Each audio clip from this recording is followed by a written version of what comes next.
사무엘하 강의 5번째 시간으로 왕권이 견고하게 되는 과정이라는 제목으로 말씀을 보겠습니다. 성경 전체의 가장 큰 주제는 복음과 하나님 나라입니다. 복음은 하나님이 바로 은혜로 우리를 구원하여 하나님 백성 되게 하신 그것에 대한 그 은혜의 이야기를 보여주고 있는 것입니다. 그런데 이렇게 하나님으로 말미암아 그의 백성된 자들의 삶에서 나타나게 되는 일이 바로 하나님 나라의 이야기입니다. 자기 뜻과 생각대로 살던 사람의 인생 가운데 바로 예수 그리스도가 주인이 되셔서 그의 모습을 드러내며 세상 가운데 하나님의 통치를 확장하는 그 모습, 바로 그게 하나님 나라의 이야기죠. 그래서 이 복음과 하나님 나라는 동전의 양면처럼 뗄래야 뗄 수 없는 관계입니다. 바로 은혜로 구원을 받았는데 그렇게 구원받은 자의 삶 가운데 예수 그리스도의 모습과 통치가 나타나고 있지 않다면 그런 그 구원은 사실 온전한 구원이라고 할 수 없는 거겠죠. 또한 하나님의 백성은 반드시 이 땅 가운데 그 예수 그리스도의 다스리심 가운데 복종하며 그래서 이 땅을 하나님의 나라로 확장해야 할 그러한 사명과 축복이 기다리고 있는 것입니다. 성경 전체는 바로 이 복음과 하나님 나라를 보여주기 위해 기록되어 있습니다. 각 책마다 강조점은 조금씩 다르지만 바로 이 복음의 이야기 또한 하나님 나라의 이야기가 그 안에 담겨 있죠. 그런데 이 구약 성경에는 이 복음과 하나님 나라의 이야기가 모형으로 담겨 있기 때문에 그 그림을 명확하게 이해하지 못하는 경우가 자주 있습니다. 특별히 모세 오경이라고 불리는 창세기, 출애굽기, 레위기, 민수기, 신명기에서는 이 복음의 모습이 이 안에 아주 잘 담겨 있습니다. 스스로는 구원이 불가능한 자들을 하나님이 택하셔서 구원하시고 그들을 자기 백성으로 삼으시며 그들에게 하나님 뜻대로 살 수 있는 율법을 주시며 그들의 인생들을 인도해 나가시는 그 이야기예요. 그런데 또 이렇게 모세오경 이후에 기록된 역사서인 사사기, 룻기, 사무엘 상하와 같은 책에서는 이렇게 하나님 백성된 자들의 인생 가운데 어떻게 하나님이 하나님 나라의 통치를 이루어 가시는가, 이 하나님 나라의 이야기가 또한 자세히 담겨 있습니다. 우리가 보았던 사무엘 상에는 이 하나님의 통치의 이야기 가운데 특별히 한 사람 안에 미치는 이 하나님 나라를 반대하는 영향력인 이 세상의 영향력 또한 인간의 죄의 영향력이 얼마나 집요하고 강력한가를 이 사울이라고 하는 한 왕을 통해 아주 명확하게 보여주고 있죠. 사울은 어떤 나쁜 한 사람의 이야기가 아닙니다. 바로 하나님의 통치를 거부하는 두려움과 욕망에 사로잡힌 인간의 옛사람의 모습을 바로 이 사울이라고 하는 한 사람, 특별히 이렇게 죄악된 자의 인생을 통해 나타나는 그 왕적 영향력을 통해 끊임없이 하나님의 뜻을 거부하는 이 모습을 아주 현저하게 보여줌으로 말미암아 하나님의 통치를 거부하는 이 인간의 본질적 죄성이 얼마나 집요하고 악한 것인가를 보여주고 있는 것입니다. 그런데 이 사무엘 하에서는 약간 초점이 다릅니다. 물론 하나님 나라의 왕권의 이야기가 기록되어 있는데 사무엘 하에서는 바로 이 다윗에게 주어진 이 왕권을 통해 어떻게 하나님의 이 왕권이 이 세상에 확장되어 나가 그 예수 그리스도의 통치로 말미암는 그 복과 은혜가 무엇인가를 보여주고자 하는 것이죠. 물론 이 다윗의 통치는 온전하지 못했습니다. 바로 이게 이 다윗이 구원자가 아니라 구원자의 모형이었기 때문이죠. 진짜로 오실 이 다윗의 왕권을 가지신 예수 그리스도의 통치는 온전하지만 불완전한 이 인간에게 맡겨진 이 하나님의 통치가 이렇게 온전하지 못하고 불행한 결과로 나타나게 되는 것은 어쩌면 아주 당연한 일입니다. 하지만 인간으로 말미암아 우리가 구원자를 기대하는 것이 아니라 바로 예수 그리스도라고 하실 오실 분을 기대하도록 바로 이 다윗의 이야기가 기록되어 있는 것이죠. 이렇게 사무엘하를 왕권이라는 측면에서 해석하지 않으면 이 사무엘하에 나오는 많은 이야기는 우리랑 아무 관련이 없습니다. 수천 년 전에 있었던 이런 왕권 쟁탈전의 이야기라니요. 아니, 이런 종류의 이야기는 우리가 역사책에서도 흔히 볼 수 있는 그런 종류의 이야기거든요. 과거에 조선시대, 아니 고려시대에 있었던 이런 왕권 쟁탈전이 지금의 우리와 무슨 관련이 있나요? 바로 이 사무엘 하의 이야기도 이렇게 예수 그리스도를 통해 하나님이 하나님 백성들을 어떻게 통치해 나가시는지의 이야기로 읽어야 아주 오래전에 있었던 일이지만 지금도 우리 삶에서 벌어지고 있는 바로 현저한 하나님의 역사의 기록으로 읽을 수 있는 것입니다. 결국 이 본문을 통해 계속해서 무엇을 보여주고 있나요? 이런 전쟁이 계속되지만 결국 예수 그리스도가 우리를 다스리시고 나중에는 통치하시게 된다라고 하는 사실을 보여주고 있습니다. 바로 이 하나님 나라의 이야기가 요약적으로 담겨 있는 구절이 그래서 1절입니다. 1절 상반절을 보시면 사울의 집과 다윗의 집 사이에 전쟁이 오래매. 물론 이 다윗에게 주어진 왕권이 아직 확고하게 되지 못했기 때문에 지금 전쟁이 있는 것인데, 이 이야기는 바로 이 사울의 집이라고 하는 과거에 이렇게 잘못된 왕의 그런 영향력으로 말미암는 영향력이 얼마나 집요하게 이 다윗으로 나타나고자 하는 하나님의 왕권을 거부하고 그것들을 싸우고 있는가를 보여주고 있는 것입니다.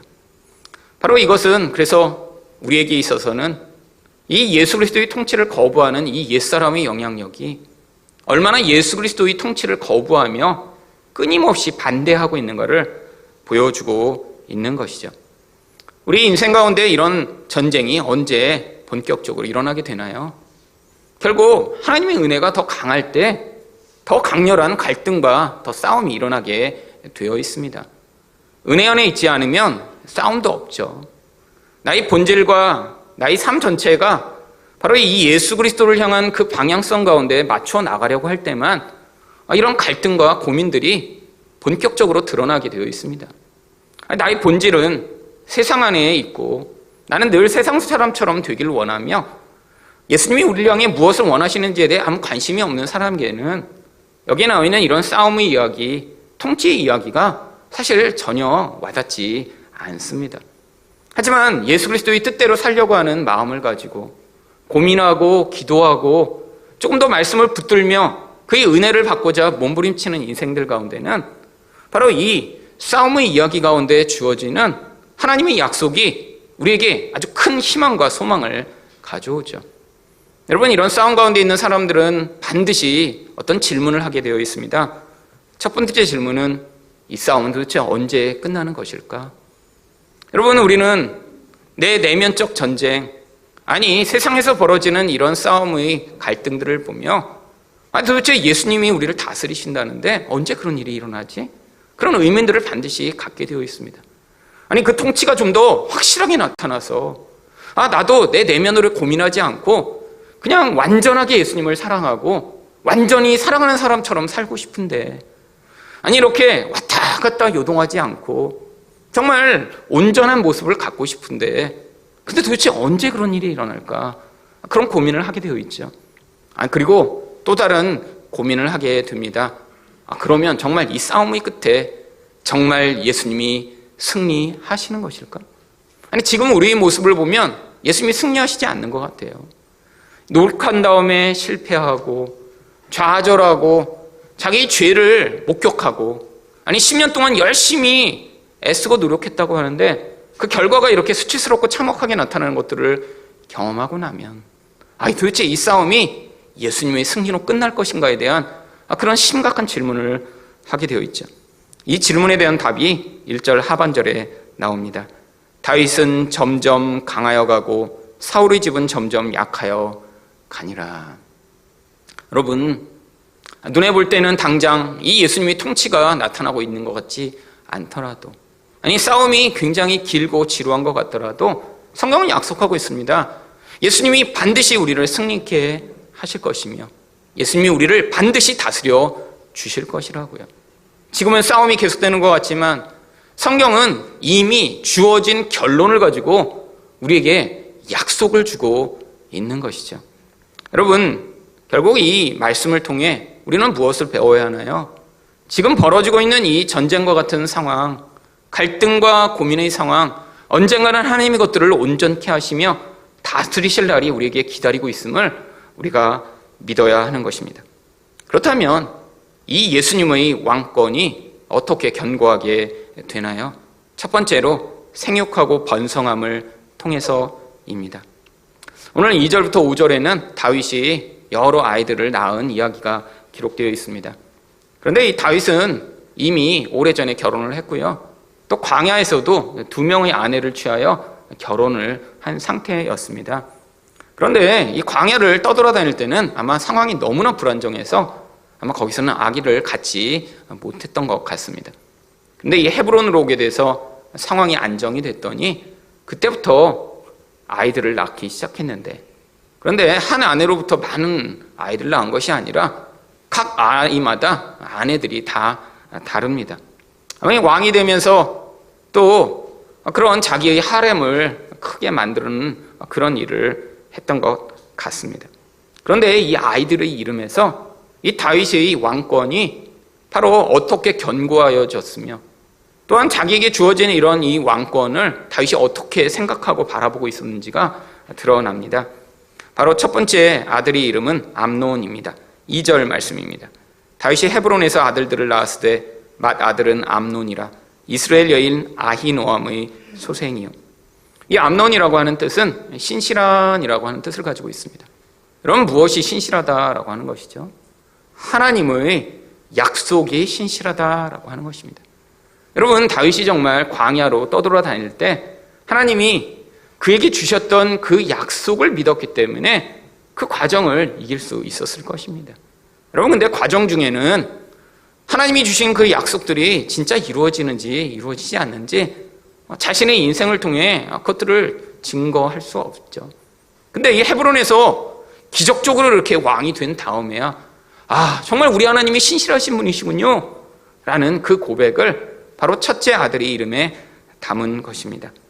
3절 상반절에서는 둘째 아들을 길르압이라고 이름 지었다고 나옵니다. 둘째는 길르압이라 갈멜 사람 나발의 아내였던 아비가일의 수생이요. 이 길르압이라고 하는 이름은 하나님 아버지 같은 분이 어디 계신가요? 라고 하는 뜻입니다. 여러분, 이것도 하나님에 대한 놀라운 감동의 표현이죠. 우리 하나님 아버지 같은 분이 어디 있습니까? 우리 하나님만이 진짜 아버지시고 하나님과 같은 분이 없습니다 라고 하는 그 감동의 고백이요. 3절 하반절에서는 셋째 아들의 이름이 나옵니다. 셋째는 압살롬이라 그스왕 달메의 딸 마아가의 아들이요. 압살롬은 나의 아버지는 평화라고 하는 뜻을 가지고 있습니다. 여러분, 다윗이 얼마나 열망했던 것이 이 평화일까요? 광야에서 안식을 누리지 못하고 끊임없이 도망자가 돼서 쫓겨다닐 때 느꼈던 그 하나님의 평화가 이제 이렇게 주어지다니. 근데 그 평화가 어디에서 주어진다는 거예요? 바로 우리 하나님 아버지로 말미암아 주어진다라고 고백하며 우리 아버지가 평화십니다라고 고백하는 그 고백이 이 안에 담겨 있는 것이죠. 4절 상반절에서는 넷째 아들의 이름이 나옵니다. 넷째는 아도니아라 학기스의 아들이요. 아도니아는 여호와는 나의 주님이십니다 라고 하는 고백입니다. 하나님이 내 인생의 주인이며 인도자가 되시며 나를 지키십니다, 여기까지 이끄셨습니다 라고 하는 고백이 바로 4절에 담겨 있죠. 4절 하반절에서는 다섯 번째 아들 이름인 스바랴가 나옵니다. 다섯째는 스바랴라 아비달의 아들이요. 이 스바랴는 하나님이 심판자가 되십니다 라고 하는 뜻을 가지고 있습니다. 여러분, 생각해 보세요. 이 사울이 자기를 죽이려고 할 때 얼마나 자기 스스로 그 일을 해결하고 싶은 그런 욕망을 가졌을까요? 그런데 이 모든 과정을 지나보는 거니까 내가 심판하고 내가 판결하고 내가 어떤 일을 처리하지 않아도 우리 하나님의 손에 그 모든 것이 달려있다라고 하는 사실을 영적으로 이제 고백하게 된 것이죠.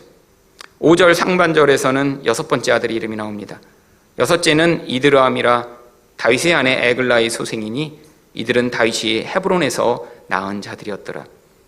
이 이드르암은 백성들이 풍성하다라고 하는 뜻을 가지고 있습니다. 바로 하나님이 자신에게 준 약속, 모든 백성들을 다스릴 왕이 될 것에 대한 이 약속을 이제 맛보기 시작하면서 하나님 이렇게 풍성한 백성들을 나에게 주시는군요 라고 고백을 한 것이죠. 여러분, 여기 나와 있는 이 다윗이 이렇게 아이들을 많이 낳은 것, 많은 여인을 취한 것이 성경에 왜 기록된 것일까요? 어떤 사람들은 이것들을 보며 야, 이 다윗이 아내를 많이 취했네, 하나님이 아내를 많이 취하지 말라고 그러셨는데 아내를 많이 취해서 나중에 문제가 많이 벌어진 거야 라고 생각하는 사람들이 있습니다. 그 사람들이 주로 인용하는 성경 구절은 신명기 17장 17절입니다. 그에게 완해를 많이 두어 그의 마음이 미혹되게 하지 말 것이며. 물론 이 말씀대로 많은 아내를 주었다가 마음이 미혹된 사람이 성경에 나오죠. 바로 솔로몬입니다. 그런데 다윗은 아내로 말미암아 마음이 미혹되지 않았어요. 그리고 당시 기준에 의하면 왕이 한 이 정도의 여자들을 아내로 취하는 것은 별로 흠이 될 것이 아니었습니다. 도덕적으로도 지금의 관점으로 보면 여러 아내를 취하는 이런 일부 다처를 했네라고 비난받을 수 있겠지만 수천 년 전의 기준으로 보면 왕이 돼서 부자가 돼서 많은 아내를 취하는 것은 사실 큰 도덕적 결함이 아닙니다. 여러분, 여기 나와 있는 이 이야기조차도 하나님 나라의 이야기예요. 여러분, 바로 이 아들들의 이름의 마지막 아들의 이름이 무엇입니까? 백성들의 풍성함입니다. 이렇게 백성들이 풍성하게 되는 것이 성경에 나오는 무슨 이야기죠? 하나님 나라가 세워지며 풍성하게 되는 하나님의 뜻이 이루어져 가고 있음을 보여주는 증거인 것이죠. 여러분, 하나님 나라는 무엇인가요? 결국 넓은 땅덩어리를 가지게 되는 것이 아닙니다. 하나님 백성들이 하나님 뜻대로 순종하며 살아가게 되는 그 이야기를 이야기하는 것이죠.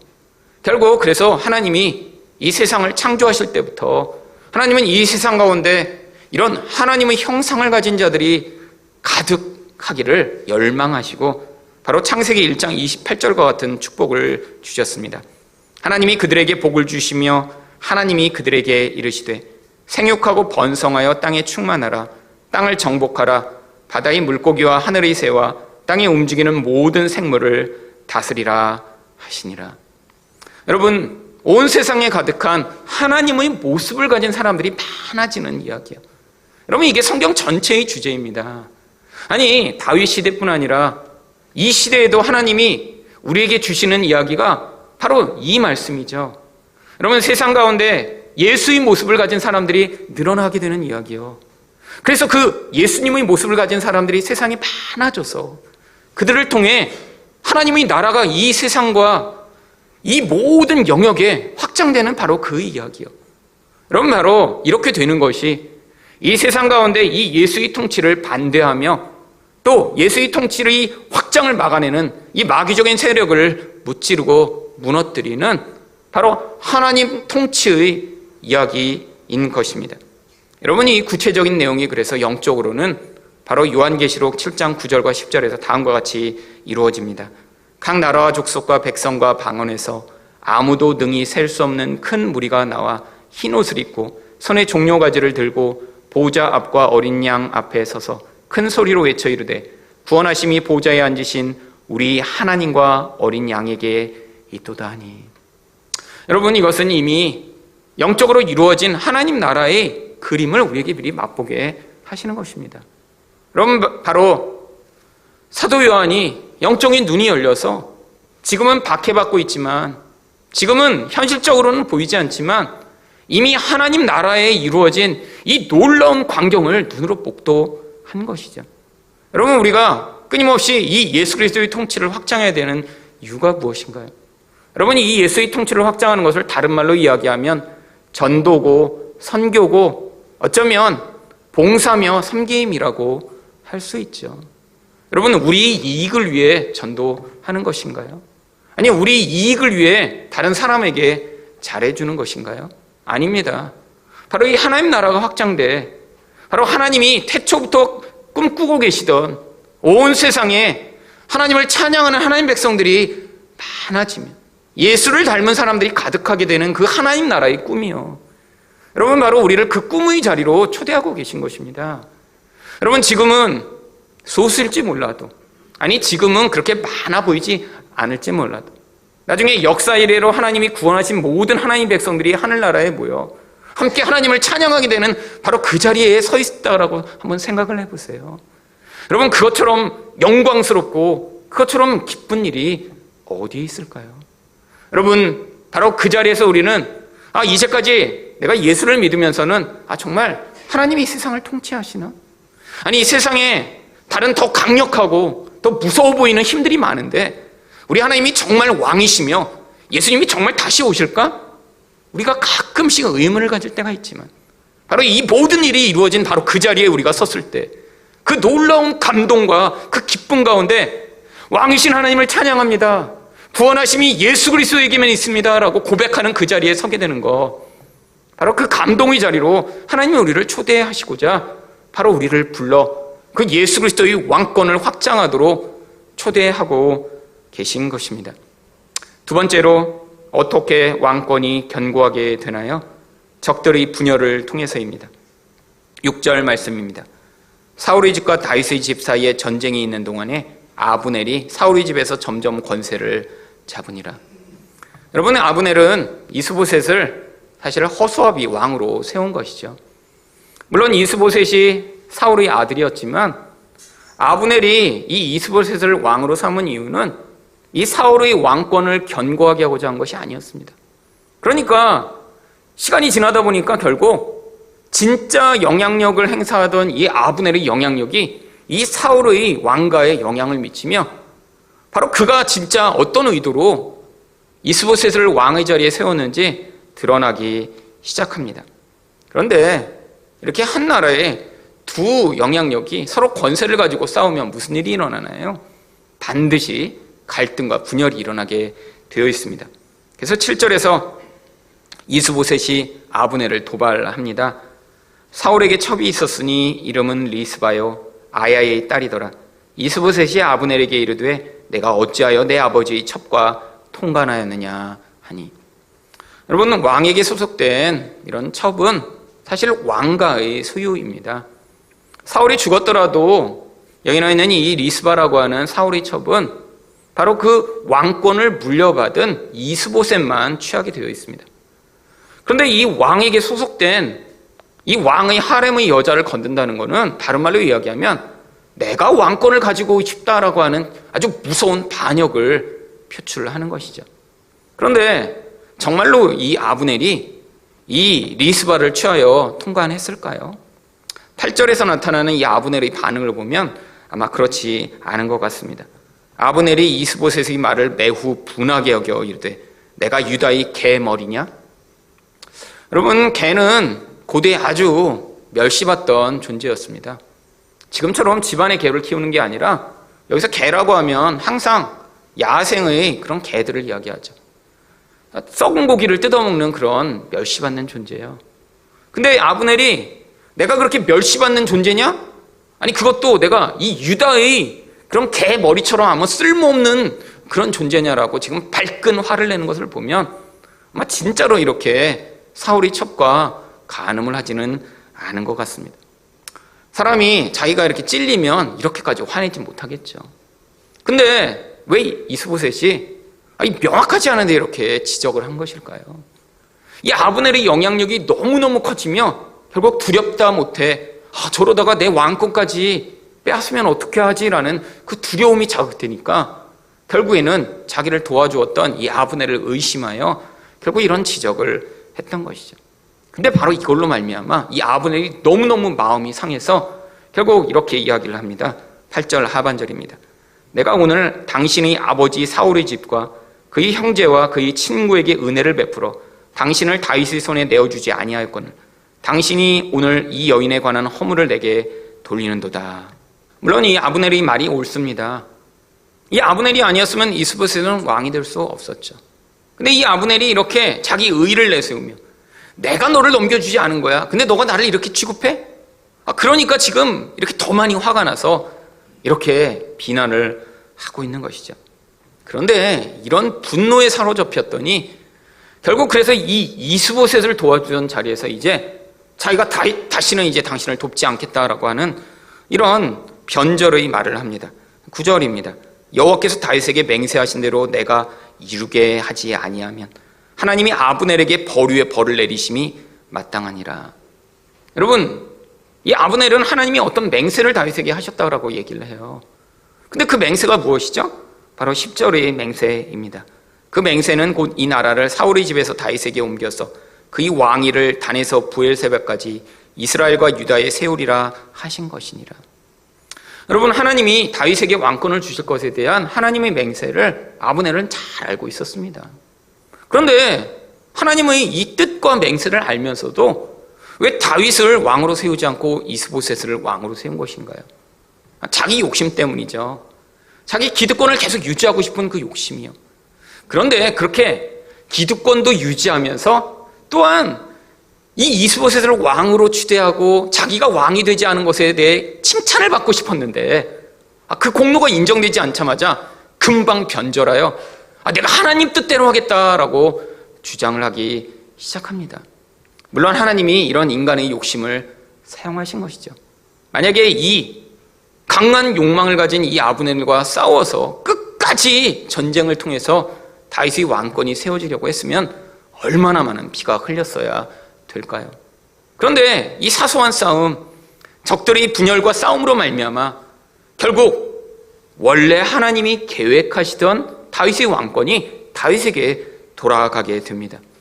아브넬이 이렇게까지 이야기하는데 이스보셋은 아무 말도 하지 못합니다. 11절입니다. 이스보셋이 아브넬을 두려워하여 감히 한마디도 대답하지 못하니라. 여러분, 이렇게 예수 그리스도의 왕권이 확장되는 또 하나님은 원래 원수편에 서 있던 자들 사이에 분열과 갈등을 통해 바로 그 자리로부터 하나님께 돌아오게 만드는 그런 놀라운 섭리적 개입을 행하십니다. 여러분, 이 예수의 왕권이 눈에 보이게 현저하고 강력하게 나타나지 않기 때문에 지금도 그 예수 그리스도를 그 강한 힘으로 열망하는 자들은 그 예수님이 별로 좋아 보이지 않죠. 여러분, 그렇기 때문에 지금도 예수를 믿는다고 하면 사람들이 아주 우스꽝스럽게 여깁니다. 아니, 점점 이 시대 가운데 예수 믿는 게 정말 아주 이상한 집단에 소속된 것냥 그렇게 취급받는 그런 세계가 점점 되고 있죠. 아니, 얼굴을 보면서 나 교회 다녀 그러면 그렇게 비난하지 못하지만 여러분이 인터넷에서 한번 사람들이 예수 믿는 사람들과 예수 믿는 사람들의 그런 모습에 대해 비난하고 있는 한번 글을 보신 적이 있나요?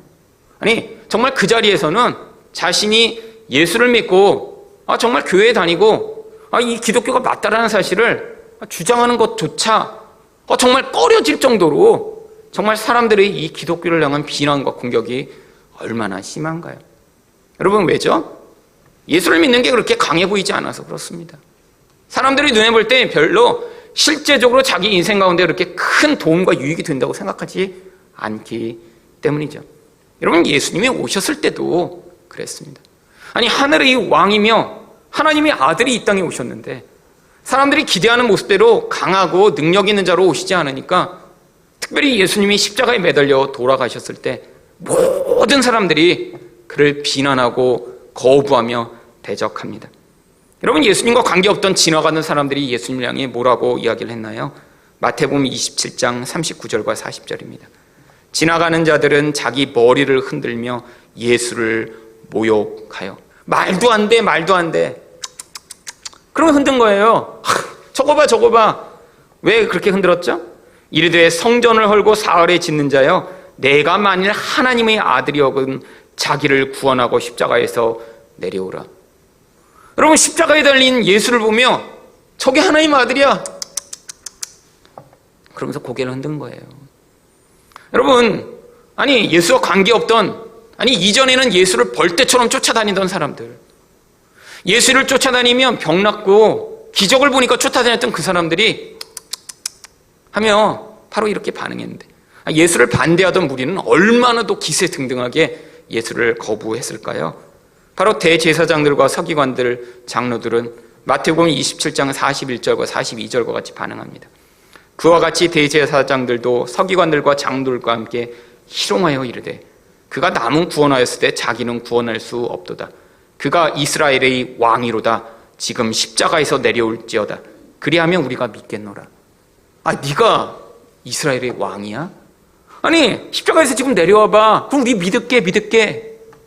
이게 바로 종교 지도자들의 반응이죠. 여러분, 근데 예수님 진짜 이스라엘의 왕이세요. 아니, 예수님 진짜 하나님의 아들이세요. 예수님이 능력이 없어서 그 자리에 가신 것이 아닙니다. 근데 예수님이 그 모욕을 당하며 거기 매달려 계세요. 아니, 이렇게 지나가던 사람들, 예수를 반대하던 사람들이 이렇게 욕했지만, 그럼 예수와 함께 십자가에 매달렸던 강도들은 그래도 잠잠히 있어야 되는데, 성경은 무엇이라고 이야기하나요? 마태복음 27장 44절입니다. 함께 십자가에 못 박힌 강도들도 이와 같이 욕하더라. 아니, 같이 십자가에 매달려 놓고 보니까 하나님의 아들이래요. 이스라엘의 왕이래요. 서로 매달려서 욕한 거예요. 왕이 우리랑 같이 매달렸어? 너도 강도 아니야? 너도 죄인이잖아. 거기서 같이 욕한 거죠. 여러분, 그런데 이렇게 예수를 대적하며 그의 왕권을 거부하던 사람들 사이에 변화가 일어나기 시작합니다. 바로 그 변화의 이야기가 누가복음 29장 39절에서 41절에 나옵니다. 달린 행악자 중 하나는 비방하여 이르되 내가 그리스도가 아니냐? 너와 우리를 구원하라. 아니, 네가 구원자면 우리를 좀 구원해봐 라고 비난을 막 했더니 바로 그 자리에 옆에 있던 다른 행악자가 하나는 그 사람을 꾸짖어 이르되 내가 동일한 정죄를 받고서도 하나님을 두려워하지 아니하느냐? 우리는 우리가 행한 일에 상당한 보응을 받는 것이니 이에 당연하거니와 이 사람이 행한 것은 옳지 않은 것이 없느니라. 아니, 두 사람이 똑같이 매달려 처음에는 비난하다가 아니, 시간이 지났는데 왜 한 사람만 이렇게 변화된 것일까요? 지금 적들 사이에 분열이 일어나고 있는 것입니다. 무엇으로요? 하나님의 은혜로 말미암아. 여러분, 근데 어떤 은혜일까요? 바로 예수 그리스도의 통치가 나타나는 은혜입니다. 이 땅 가운데 찾아볼 수 없는 은혜예요. 여러분, 이들이 정말로 예수님이 거기서 팔에 있는 못을 뽑아시고 내려와서 자기를 반대하는 자를 다 불러 태워버리시면 그들이 진짜 예수님을 믿을까요? 아니요. 그런 능력을 보이시지 않았는데 지금 사람의 마음 가운데 변화가 나타나기 시작하면서 그 예수를 주로 인정하는 일이 일어나기 시작한 거죠. 어떤 일로요? 바로 누가복음 23장 34절에 나오는 이런 왕권이 행사되는 일로요. 이에 예수께서 이르시되 아버지 저들을 사하여 주옵소서 자기들이 하는 것을 알지 못함이니이다 하시더라. 여러분, 예수님의 왕권이 어떻게 나타났나요? 사람들을 때려잡고 불태우는 것으로 나타나는 게 아니라 그들을 용서하고 사랑하는 것으로 나타났습니다. 여러분, 이게 왕권이에요. 어떤 왕권이요? 하늘나라의 왕권이요. 여러분, 하나님이 우리를 통치하시는 통치가 바로 이 통치입니다. 무한한 죄를 지은 우리를 그냥 용서하시고 우리를 죽이시지 않고 자기 아들을 죽이시는 그 놀라운 통치 은혜요. 여러분, 바로 우리가 그 예수의 모습을 담기 원하시는 것이죠. 여러분, 예수님이 세상에선 볼 수 없는 이런 놀라운 왕의 모습을 보이셨더니 거기서부터 변화가 나타나 그 예수를 왕으로 인정하며 원수의 편에 서서 예수를 희롱하던 자의 삶에 이런 분열과 변화가 일어난 것처럼 하나님은 지금도 우리 인생을 통해 바로 그 영향력을 확장하시고자 하는 것이죠. 여러분, 누군가 무서워서 아니 누군가 나를 정말 불로 태워버릴까 봐 그의 존재에 복종하는 그 복종을 참된 복종이라고 하지 않습니다. 힘을 잃어버리면 당장에 어떻게 될까요? 반역이 나타나게 되어 있죠. 그가 힘을 가질 때는 복종하다가 힘을 잃어버리는 순간에 자기가 그를 지배하고 오히려 더 악하게 하는 일이 나타납니다. 여러분, 제가 대학생 때 강화도에 가서 한 3개월 정도 그 강화도에 있는 각 가정을 방문하면서 현지조사라는 것을 했던 일이 있습니다. 근데 저는 뭘 했냐면 가정에 나타나는 부부관계의 역을 쓰느라고 이제 조사를 했어요. 그래서 이제 부부마다 다 인터뷰를 따로 했습니다. 그래서 어떻게 역학관계가 이제 변했는지. 근데 이제 모든 논문은 가설이 있습니다. 어떤 가설이 있냐면 이 강화도라고 하는 특별한 환경 가운데 이제 저희가 들어간 마을은 화문석을 짜는 마을이었어요. 그래서 이렇게 여자들이 화문석을 짜서 돈을 많이 이제 가지게 됐으니까 분명히 이 여성이 굉장히 권한과 능력을 가질 것이다라는 가설을 세웠고요. 실제로 인터뷰를 해봤더니 정말 맞았어요. 별로 이렇게 돈을 많이 못 버는 데인데 이 화문석이 잘 짠 화문석은 그 화문석 하나에 막 200~300만 원씩 한대요. 그러니까 겨울에 그 화문석만 몇 개만 짜도 돈이 굉장히 많이 들어오는 거예요. 근데 이제 인터뷰를 했더니 다 모든 남성이 동일한 고백을 합니다. 젊을 땐 내가 그렇지 않았는데. 젊을 땐 집에서 자기가 왕으로 살았던 거죠. 그래서 아내가 자기 말도 잘 듣고 자기가 한번 화내면 막 집안이 그냥 다 설설 기고, 그래서 내가 옛날에 왕년에는 이런 얘기를 꼭 하세요. 근데 현재는 어떻게 살고 계신가? 아내한테 용돈을 받으며 아내가 이렇게 뭐라고 할 때마다 그냥 주눅이 들어서 아내의 심기를 건드리지 않고자 굉장히 정말 이렇게 사는 모습을 봤습니다. 여러분, 젊어서 아내들이 남편한테 복종하고 했던 그 모든 게 참된 복종이었을까요? 아니요. 그때는 남자가 힘이 세니까 그냥 내가 참는다 이러면서 참았던 거죠. 근데 나중에 여자들이 이제 남성 호르몬이 나오기 시작하면서 그 다음에 점점 거세졌는데 거기다 돈도 벌기 시작해요. 그랬더니 이제는 그 역학이 완전 변했던 것입니다. 이제는 집에서 남자가 설설기고 여자가 소리를 지르고, 그리고 남자들이 정말 모든 집에 똑같았어요, 상황들이. 그래서 너무 그래서 남자들은 굉장히 아주 힘들게 살고 있더라고요. 여러분, 이게 참된 복종인가요? 이게 세상에서 이야기하는 복종입니다. 누군가 힘 가진 사람한테 무릎을 꿇는. 여러분, 근데 사람들은 이런 통치를 원해요. 여러분, 결혼에서도 상대방을 어떻게 복종시키고자 하죠? 내가 더 세게 화를 내서, 아니면 내가 가진 더 많은 능력과 돈으로 이걸로 상대방을 복종시키고자 하는 게 세상의 방식입니다. 여러분, 근데 이게 잘 통하던가요? 막 세게 화를 냈더니 옆에 사람이 내 남편, 내 아내는 너무 화를 내면 무서워서 내가 어쩔 수 없이 들어야지. 그래서 정말로 복종하게 되나요? 여러분, 복종하는 것처럼 잠시 흉내내는 것입니다. 여러분, 착각하지 마세요. 여러분이 자주 세게 화를 냈더니 내 남편이 말을 잘 안 듣네? 지금 착각하고 있는 거예요. 지금 참고 있는 것입니다. 네가 힘이 약해지면 내가 반드시 반역을 하리라.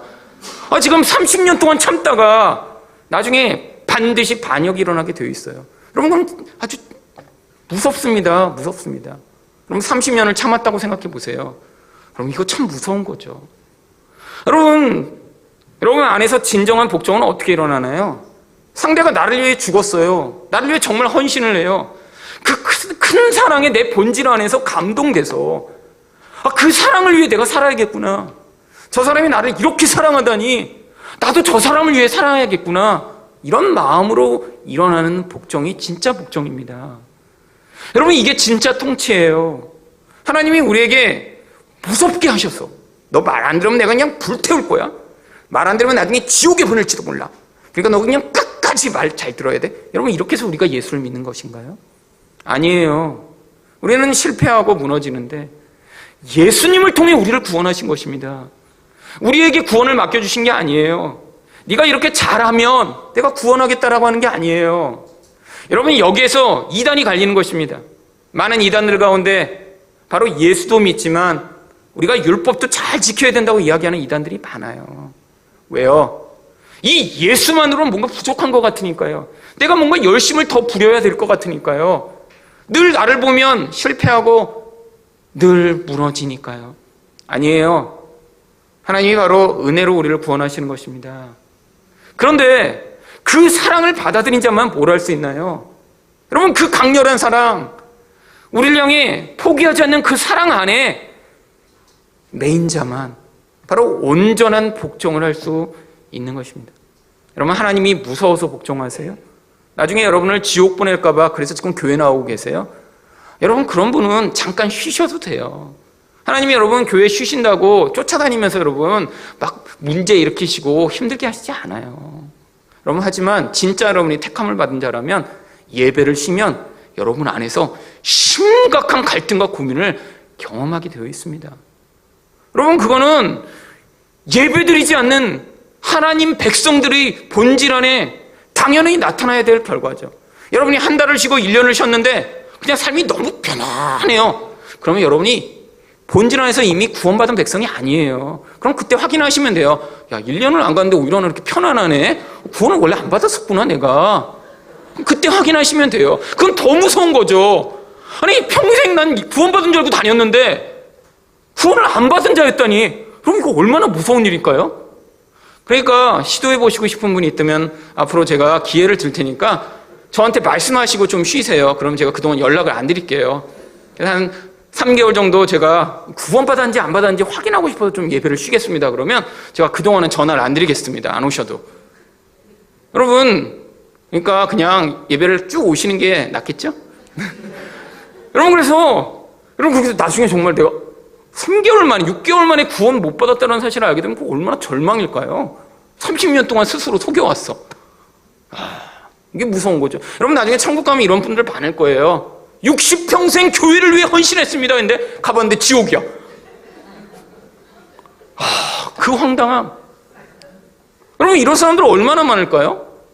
여러분, 참된 왕권, 참된 예수 믿는 사람으로 사는 게 뭔가요?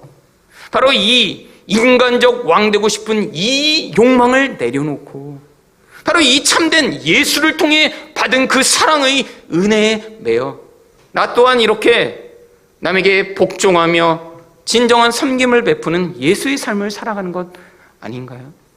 여러분, 집에서부터 연습하셔야 됩니다. 여러분, 이 교회에 모였을 때 연습해야 되죠. 여러분, 하나님이 여러분에게 보내신 사람들에게 바로 이것들을 연습해 나갈 때 바로 여러분 안에 있는 그 은혜가 우리 인생을 통해 더 현저하게 나타나 이 암흑과 같은 세상 가운데 하나님의 통치와 영광이 드러나는 놀라운 은혜를 우리 또한 맛보게 하실 것입니다. 여러분, 그 은혜를 맛보는 게 얼마나 큰 영광인가요? 우리와 같은 나를 위해 살던 자를 통해 누군가 살아나게 되고 암 가운데 있는 자들이 구원을 받게 되며 하나님의 영광의 그 통치 가운데 같이 임하게 되는 것들을 보게 되는 그 아름다운 일이요. 여러분, 이 땅에서 정말 로또를 당선되면 그 기쁨을 느낄 수 있을까요? 아니에요. 일시적이죠. 하지만 이 땅에서 이렇게 예수의 통치에 확장되는 그 하나님 나라가 임하게 되는 일을 위해 우리 인생이 초대받아 그 자리에 함께 동참하게 될 때 우리는 다른 어떤 것으로도 맛볼 수 없는 가장 큰 기쁨과 영광을 맛보게 되는 것입니다. 여러분, 마지막으로 어떻게 왕권이 견고하게 되나요? 적의 항복을 통해서입니다. 12절 말씀입니다. 아브넬이 자기를 대신하여 전령들을 다윗에게 보내어 이르되 이 땅이 누구의 것이니까? 또 이르되 당신은 나와 더불어 언약을 맺사이다. 내 손이 당신을 도와 온 이스라엘이 당신에게 돌아가게 하리다 하니. 여러분, 다윗이 싸우지 않았는데 이 나라를 당신에게 드리겠습니다라고 항복을 하고 연락을 합니다. 얼마나 놀라운 일인가요?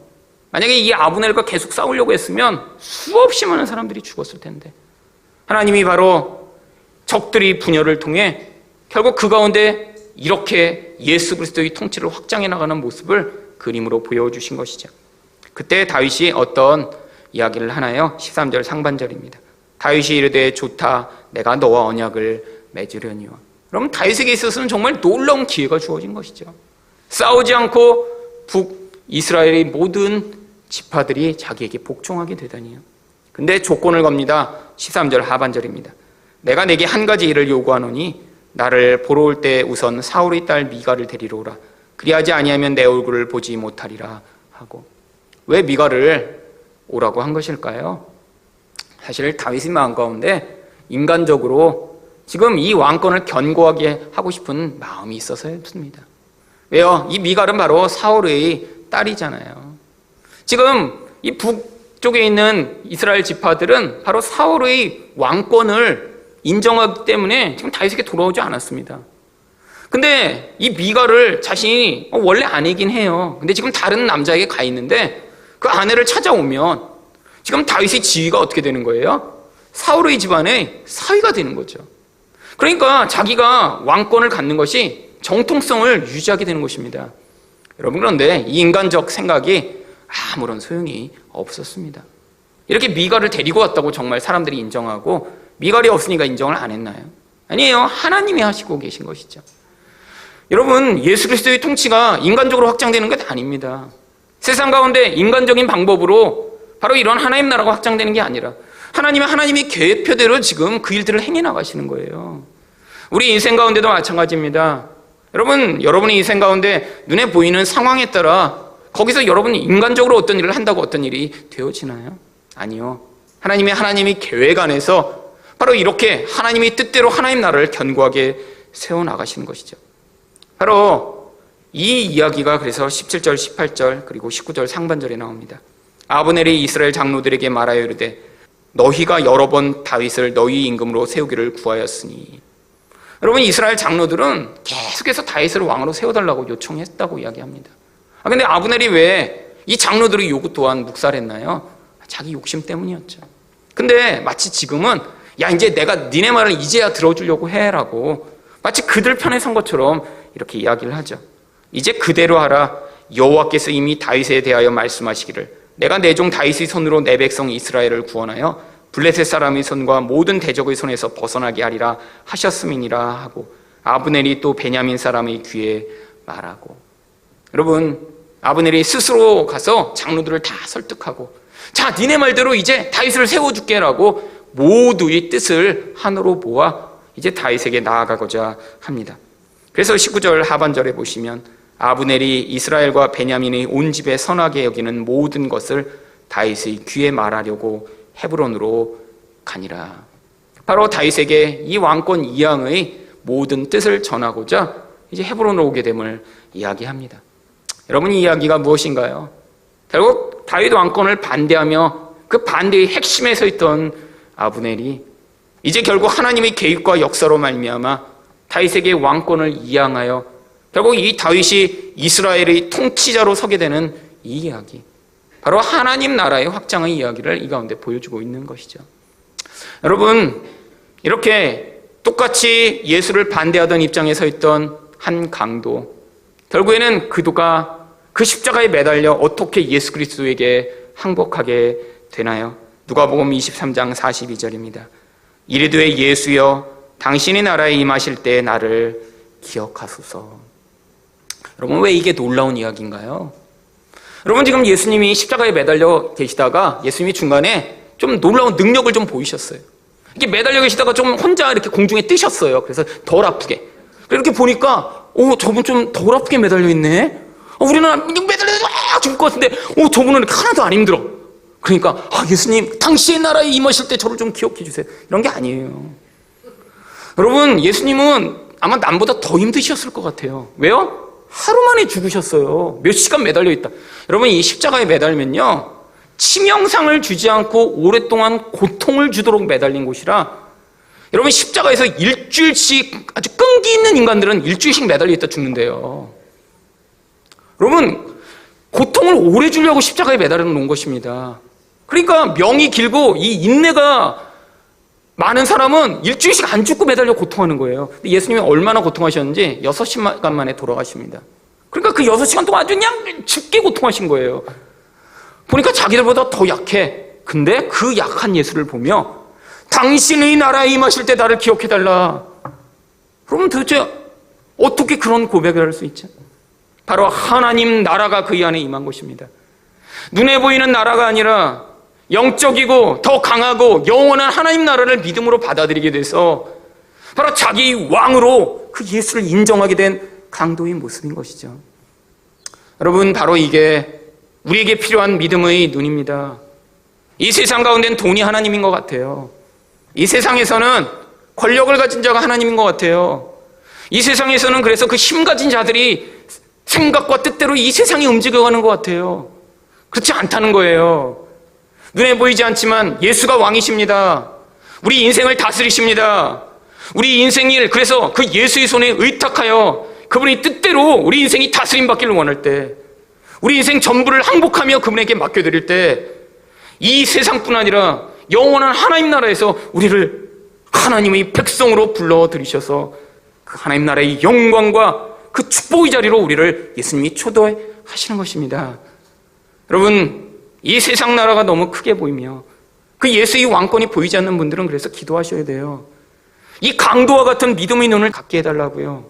지금 당장 보이는 그 현실을 뛰어넘어 이 세상을 통치하시고 우리를 다스리시는 그 예수를 믿는 믿음으로 하나님, 내가 그 믿음 안에 이 세상을 살아가게 해달라고 기도하실 때 이 세상을 뛰어넘는, 세상이 감당할 수 없는 하나님 나라의 사람들로 여러분을 살아가게 만들어 주실 것입니다.